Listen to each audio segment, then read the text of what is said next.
questions? Yeah, for sure. Let's go, guys. Okay.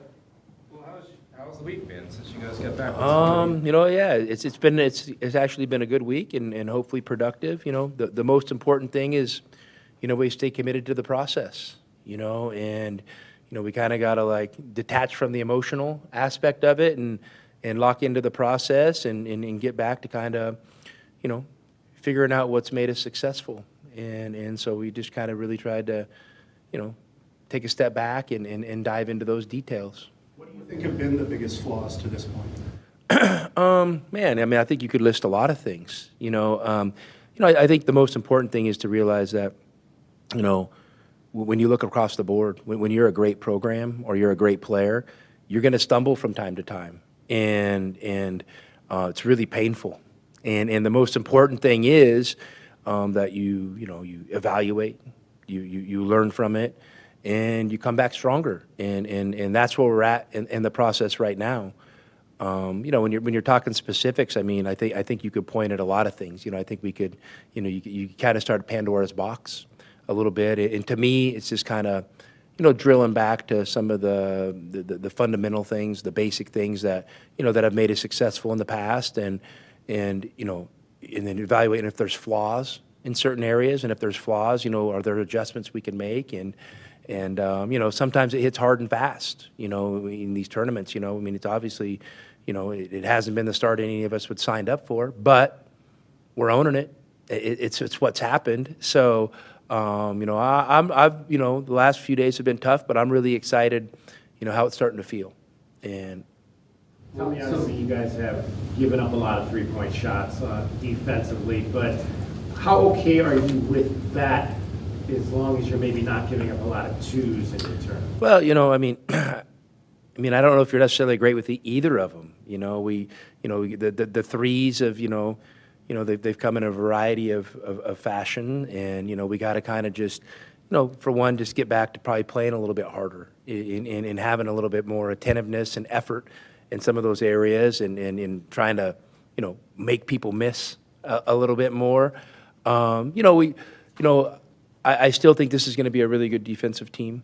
I don't think our numbers are crazy off. They're obviously not where we want them to be. We just need to kind of harken back to, what are the things that drive winning on the defensive end? Well, you got to do a good job on the three-point line.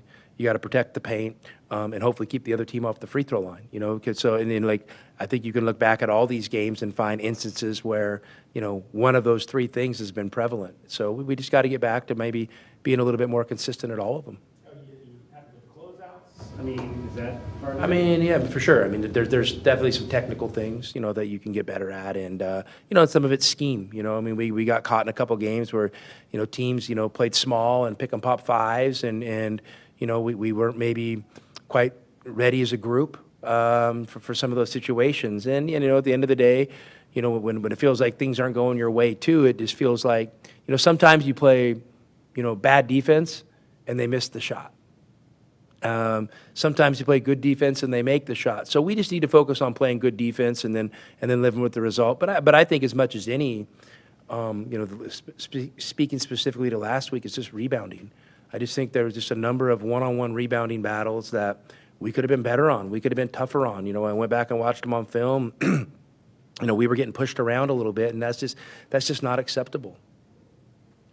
Did you go through all three of the games? They were so compressed out there. When you got back, did you go through every game one by one? Every game, one by one, every possession by possession. Yes, sir, I did. And that was any other trends that kind of jumped out, or were things like that, like the rebounding, for example, particularly noticeable in one game versus the other? Or did you? I thought rebounding, some of the just timely rebounding stuff was not where it needed to be. We looked like we'd have played good defense. We have a chance to make a run. We're making a run, and you give up a putback. And we just got to do a better job. And sometimes if you're doing some switching on defense, which you kind of have to do some of in this day and age, your guard's got to be tough enough to block out their four-man. Your guard's got to be tough enough to give it effort to block out a five. That's winning. That's an us play. So we got to get a little bit better at finding some more of those us moments, and the individual needs to give a better effort. What would you attribute the lower assist numbers to? I mean, just I think overall ball movement. Just overall ball movement's probably not where it needs to be, and that's something we've been hoping to get back to, and and just these guys, kind of figuring out, how it needs to feel and how it needs to look when we play in a game, versus practice. You can do it in practice, and hey, we're going to work on ball movement, and everybody locks into the process and pats each other on the back and is all happy and excited. Well, what are you practicing for? You're practicing for the game. So it's got to show in the games, and it's something that we've always emphasized, and we're just falling a little short there right now, but hopefully that trend will change. A lot of times you find out more about your team when they're struggling. What have you learned just about this team's mentality and overall approach? Well, I think it's well put. I mean, I would just say this, if I want a resilient team, I got to be a resilient coach. And if I want a group that values the things that I value, I got to hold them accountable for that. So, I found out this week, we kind of obviously had a lot of conversations, a lot of meetings, a lot of individual meetings, staff meetings, all that stuff, a lot of talking. And I think, we've gotten out what we needed to get out, and now it's time to see if we can move forward and obviously just start playing, better, more consistent basketball. There was an appearance that the last maybe 6 minutes of that West Virginia game was very physical, almost like a war. Did you feel that, and do you think that that's what the Big 12 is going to be when you get there? Well, I mean, for sure. I mean, it's going to be a physical style of basketball, and we've been in some physical games already. I mean, the Duke game was physical. The Wisconsin game was physical. Davidson plays physical style, and, Oklahoma's physical in their own way, and West Virginia was a battle. I mean, it's two teams and individuals out there, fighting tooth and nail. So, here's the deal. This team should be built for it. So you know what? Now it needs to show, and we need to find advantages in that physicality area. You had the offense in the first game. The offense, it seemed like the flow was pretty good. I mean, and then they faced Oklahoma, of course, in that defense. They're pretty well known for. Was that something when you watched that film that they, really took you out of it? And is there an adjustment? I mean, listen, they're obviously a good defensive team, but I just felt that overall that our ability to move the ball with ease, and that's controlled by us mostly, wasn't where it needed to be. And so, we got to fight for that, because, you get in these games, you get in these moments, and, you have good players that are talented, that are finding their way and trying to figure out how things are going to work out for them individually. Maybe you have too many guys trying to make too many plays. And so we just got to kind of take a breath, step back, and the focus needs to be on us rather than you or me. And hopefully that message has gotten across this week. What challenges do Southern Utah present for the areas that you're hoping to improve in? Well, first off, they're 7-2, so there's a challenge right there. It's a team that's won games this year. I think if you look at their roster, like a lot of these teams, it's filled with a bunch of transfers that have talent. I have not really played Southern Utah before. I just know a little bit about their program. I would just say that their level of talent and athleticism is probably higher now than it has been. So, you're going to come in here and you have a team that's 7-2 that's going to be willing to go toe-to-toe with you. As for specifics, I mean, I don't think there's anything that they're doing that no one else is doing, but I think you're going to have a team that's going to come in here, licking their chops and ready to battle us. They do, just looking at them, they look like they get to the line a lot, they drive a lot. What you're saying about what you want out of your defense, is that maybe a good thing to test? Well, everything's going to be a test. I mean, for sure. I mean, every game, it's going to be a test, and there might be tests within the game, different tests. So, obviously they're a team that's had some success getting to the free throw line. They have some guys, good wings that can put the ball on the floor and create foul pressure, and have a couple guys that can, knock down some shots, and they have some good individual players. So I think across the board, it's going to be a challenge. There was a play with Luke Rivas where he got an offensive rebound and kind of dribbled it under the basket.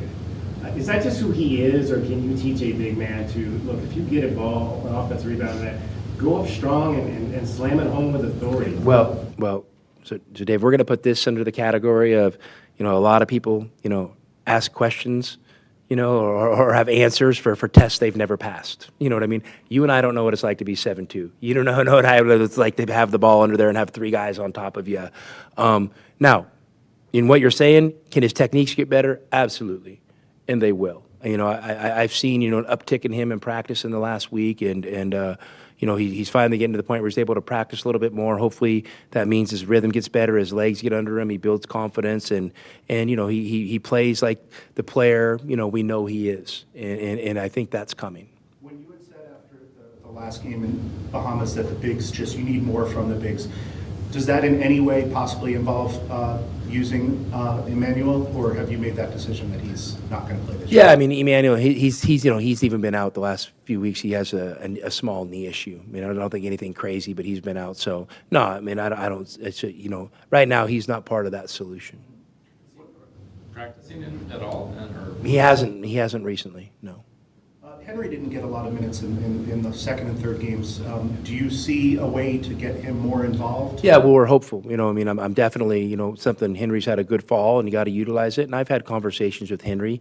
When you play 3 games in 3 days, and there's a lot of moving parts and things happen. You don't have a lot of time to sit back and kind of, really holistically think about things. You're in the moment. And sometimes when you're playing from behind, like we seem to be doing those last couple games, you end up with a lineup out there, and if it's holding or, holding its serve or having a little bit of success, you kind of roll with it maybe, and it kind of maybe throws your rotations off a little bit, and so I think Henry's just a little bit of a victim of that. I don't think it's an indictment on his performance or anything. It's just kind of how the rotation broke and how the games broke. But we also know that, if we want to be the team we need to be, Henry needs to be, a contributor to that for sure.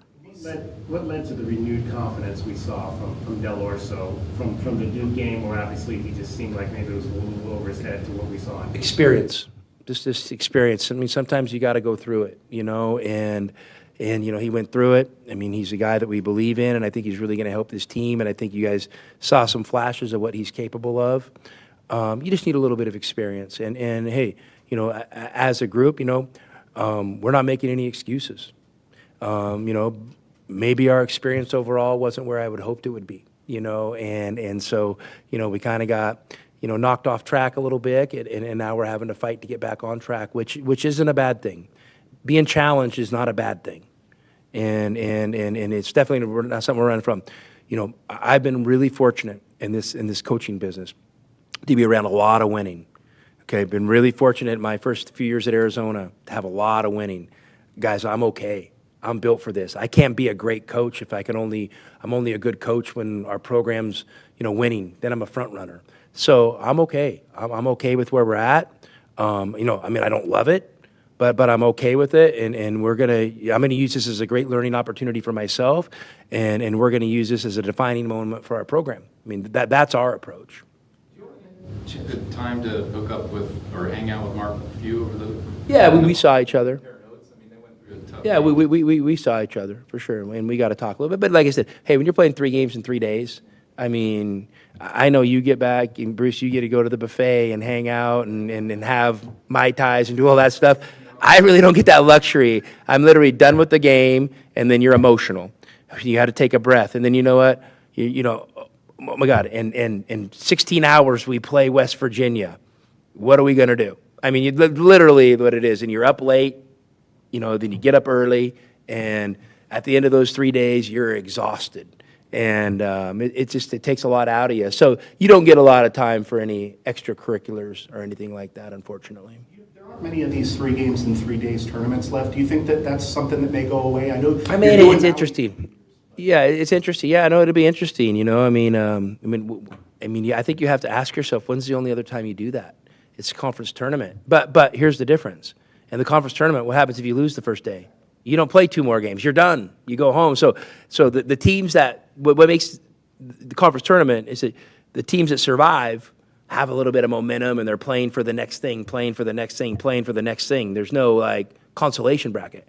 When you play a tournament, it's crazy because it's the only time you lost today. Well, yeah, you got to turn around tomorrow and you got to play again. So it's those 3 games in 3 days. It's hard. It takes an emotional toll on a team. Now we've also been on the other end of it where we've come out on top of them. And to be honest with you, it may look like it, It may even feel like it a little bit. I don't think we were far off from going 3 for 3 there. And you know, I know that, and to my core, I know that. So, so it's an incredible challenge. It definitely is an incredible challenge and a very unique experience in college basketball, for sure. Tommy, do you think there's an emphasis with the referees on the calls we're seeing with KJ, the technicals? Because it seems like they happen really fast. Well, no. Well, man, listen. Let's not complain about the officials. Let's complain about the behavior. And listen, KJ's an awesome kid, and I'm here for KJ. I'm with him on this. He's got to fix it. He knows it, and he's talked about it. And you know, we're going back to Caleb's incident in Wisconsin. KJ had these 2 incidents. Those just aren't winning. That doesn't translate to winning. And those guys, they know that now. And you know what? I wish I could promise it won't happen again, because basketball is a very emotional game of a lot of random events. And that's what makes it beautiful, is the randomness of the events and the emotion attached to it. Sometimes, the emotion and the response doesn't align with what you would always want. And we've got to be better, because we can control that. We have some control on that. So we've had a lot of talks about that, and I hope it's something we can put behind us. Rem and Ken are scouting. I understand this. I think Rem has this game. Is that because they got you promoted them to assistant? I mean, did you feel those guys? Yeah, I mean, it's just those guys have been around it forever, and they've done way more behind the scenes than anybody will know. But it's just a great opportunity for them to scout, and it's not anything earth-shattering. I mean, they're fully capable, and we always are preparing as a staff anyway. So, they just kind of take the lead and do maybe most of the advanced work on the scouting, and then, kind of bring it into the staff, and then we kind of collaborate and make the decisions we feel are going to be best for us. So those guys they're great. They're a great asset to the program, and, I'm glad they're getting this experience. When you're in a game, obviously that's you rely on them leading in, but when it gets in a game, something happens. Do you go to the game scout a lot and say, what is this development, or do they take over, or how does that work? It means maybe a little bit of all the above, but you might be asking them certain scenarios like, hey, what do you think they're going to run out of bounds here right now? Coming out of a timeout, or do they have an ATO they run on a side? Just stuff like that they may, they're going to have probably watched more film than anybody on that opponent. So you just ask them those types of questions. But a lot of it too is, they bring the information to you. You're not having to go necessarily ask them. They're saying, hey, coach, be prepared for, maybe coming out of timeouts. This is a team likes to back cut. They like to throw a lob. Just those little reminders. I mean, like you said, they were doing a lot of that. When this rule change went through and you made them assistants, I mean, did a lot change? Anything else change about what they do? Because they were doing kind of assistant work anyways. No, not really. Not really. I mean, we're a staff where it's all hands on deck, and we have a great working relationship with each other, and so yeah, they've been in the middle of it, but maybe just a little bit more behind the scenes.